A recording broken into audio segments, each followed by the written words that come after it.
Hi guys, nandito kami ngayon sa aming bukid. Naghahanap po kami ng nag-harvest po kami ng aming mga taniman. Kasinda. Yung kasinda mo ba? Asa, sinda. Yung ano. Ayan. Ito po yung maisan ko po. Ayan. Ayan po yun. Ayan. Malapit na po yun ma-harvest. Ayan po yun. Malaki, di ba? Oh my God! Wow! Mayaman po kami. Mayabang. Ayan pa. Harvest time! Ayan sa baba. Ayun Ba yan? Ate, okay. Ay, ito pala. Akala ko ito yung sinasabi mo. Kay may tanim yan.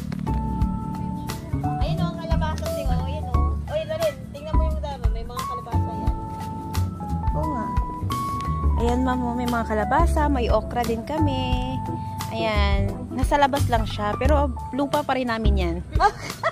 Ayan. Ay, ayun pa. Ano sila?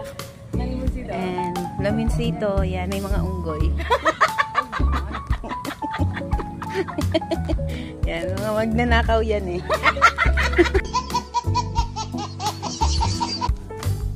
Yan guys, ang dami namin na harvest. Yan. Mahal ngayon ang talong guys, kaya magnakaw muna kami dito. Sabi nga sinda. Sa aming hacienda. Kasi minsan lang kami pumunta dito, alam nyo yun. Kasi we're so busy at our CEO. Alam mo na,